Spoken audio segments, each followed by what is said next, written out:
we're going to have fun. Yeah, it's going to be Hollywood down here. Me and Dwyane, we wanted to come here, and then LeBron wanted to come, and, I mean, let's get it done, man. We're going to make the world know, not just this league, we're going to make the world know that the Heat is back.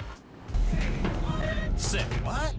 Why not the universe? You know, the entire galaxy let them know. Cause just can't get enough of that clip. Oh, my God. Now. No, the Heat is back. Nice job, LeBron. Nice job, you coward. Going crawling to Dwyane Wade. Will we see yet another talented triumvirate come together, this time in New York, sooner rather than later? That's the question. You already got Amare there. Chris Paul, apparently still wants to be in New Orleans, but we really know where his heart and his head are at right now. And suggested as much at Carmelo Anthony's wedding just the other week. The result of him bringing up this whole idea of the three playing New York really created an awkward atmosphere at the wedding, with the Nuggets staying cranky at the wedding. And Carmelo, we all know he's in the last year of his contract, and all signs point to him jumping ship to the Knicks. Even Rick Bucher reported last night on ESPN that Carmelo, sources tell him that it's a matter of when, not if, Carmelo leaves.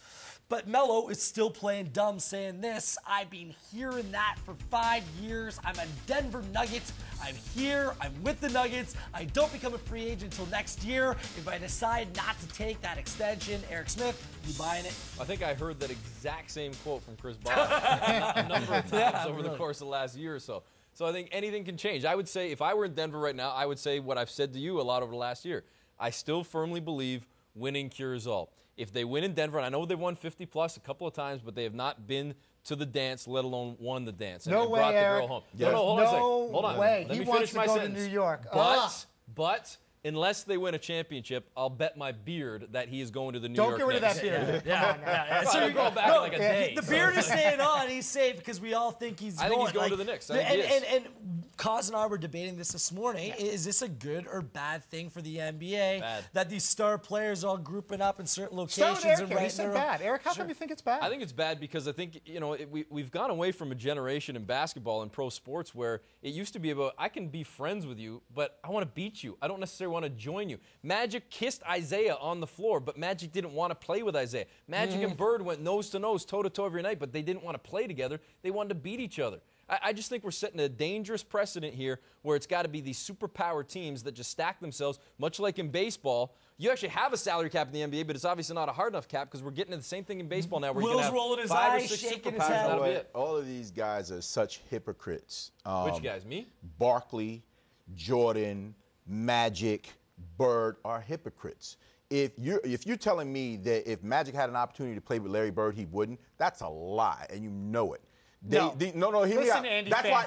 Let me finish. No. Let me finish. That's the reason why they played on the Dream Team together. If they thought, oh well, the amateurs can play, we don't need to play together. We don't need to bring back supremacy to the United States. Those two things. I'm comparing them for a reason. Who wouldn't want to go to the Olympics? I'm comparing them for a NBA. reason. There's a reason why, even though the Lakers didn't have the worst record in the league in 1979, how'd they get Magic Johnson? And I know that the Celtics drafted Larry Bird the year before, and they got him. Yep. They had to make the 2 most prominent teams have the 2 most prominent players. It's always been the way in the NBA. The argument goes as this, Will. With these players coming together, they're going to choose specific locations, i.e. South Beach, New York, maybe Boston. Their choice. The Lakers, a very limited amount of teams, so it really throws off the entire competitive balance where every year 3 or 4 teams will have a chance to win. But it's a different environment. These guys grew up playing AAU ball, playing against each other all across the country. So they grew up playing together like that. So they always wanted to be like that once they became professional. But that's bad for the NBA. But it's a I different. kind of agree with It's a different